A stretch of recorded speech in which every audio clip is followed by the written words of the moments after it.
महीना बीत गया, बस 1 महीने का इंतजार है मोटा मोटी। 21 मई के बाद कभी देखिए, अपनी तैयारी इतनी खामोशी से करिए कि सफलता से different date of birth in different place, माने विभिन्न डेट ऑफ बर्थ को प्रस्तुत करें, अपना गवाही दे दो। अगर 2 महीना में गवाही नहीं दी तो इनको हम फिर रिन्यूअल के लिए हम लिबर्टी का स्वतंत्रता करवा के तब इनको बेल दे दिया जाए, कोई दिक्कत नहीं। ये बातें नमस्कार, अमित है पटना हाई कोर्ट के सुप्रसिद्ध वकील शिवनंदन भारती जी हैं। इनसे कुछ बात करेंगे जो रोशन रोही के केस में सर का काफ़ी दिलचस्पी है और सर देख रहे हैं, तो क्या कुछ बातें हुई जो 2 दिन पहले रोशन रोही फिर एक बार हाजिर लगाने के लिए आए थे। सबसे पहले स्वागत है सर। जी, बहुत बहुत शुक्रिया। देखिए, रोशन रोही के बारे में एक अफवाहें फैलाई गई कि रोशन रोही को बेल नहीं होगा, वो 1 साल तक जेल में रहेंगे। फिर कोई अफवाह फैलाया कि 20 साल तक जेल में रहेंगे। उनको ये सुनियोजित तरीका से एक उनके दर्शक जो है या उनके जो प्रशंसक है उनको निराश करने के लिए, हताश करने के लिए मनगढ़ंत तरीके से ये बातें प्रचारित की गई है। उनके जो भी चाहने वाले हैं, हम वो इसलिए चाह रहे हैं कि वो सत्य इसको समझे। जज साहब ने क्यों, अभी क्या हुआ रोशन रोही का उस दिन कोर्ट में, वो चीज़ों को समझिए। रोशन रोही के केस में बहस किया गया जिसमें ये बताया गया कि साहब ये लड़की झूठ बोल रही है, फर्जी सर्टिफिकेट लगाई है, ये माइनर नहीं है, ये मेजर लड़की थी, इनका आचरण सही नहीं है। विभिन्न तरह का बात, सारे चीज़ों को जज साहब ने कंसीडर किया।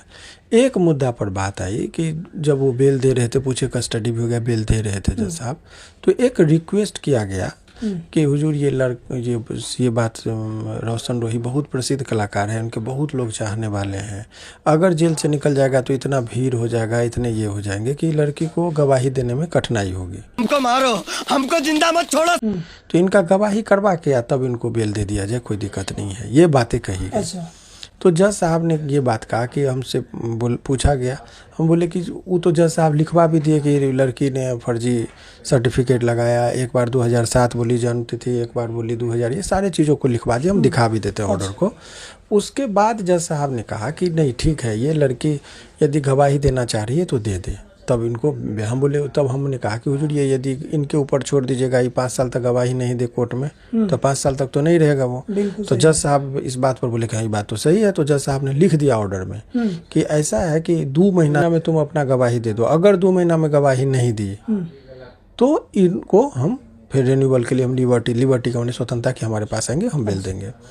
दूसरी बात, यदि वो लड़की, मान लीजिए पैराग्राफ ये देखिए, सबसे पहले ये रोशन रोही का जो केस है, ये देखिए क्या है, यहाँ पे लिखा है रोशन रोही का केस, ठीक है, जजमेंट की कॉपी है। अब यहाँ पर लास्ट पैराग्राफ में आपको हम बता देते हैं कि वहाँ पर क्या लिखे हैं जज साहब, जो बहुत लंबा चौड़ा जजमेंट है। देखिए यहाँ पर लिखे हैं, however the petitioner may renew his prayer for bail if the victim माने लड़की is not examine within a period of 2 months, कि 2 महीना के अंदर में यदि वो लड़की गवाही नहीं देती है 2 महीना के अंदर में, तो अब तुरंत आ जाइए। यानी कि 21 मार्च का ये डिसीजन था, तो 21 मई को 2 महीना पूरेगा, हमको कोर्ट में बोला कि आप आ जाइएगा। दूसरा, if the victim is examine, यदि उसका गवाही हो गया माने 2 महीना से पहले ही, the petitioner shall also be at liberty to renew the prayer for bail, माने तभी इनको स्वतंत्रता है कि यदि 10 दिन में हो जाए तो 11वें दिन आप आ जाइए, 2 महीने का इंतजार मत करिए। ये जज साहब ने कह दिया। वो जो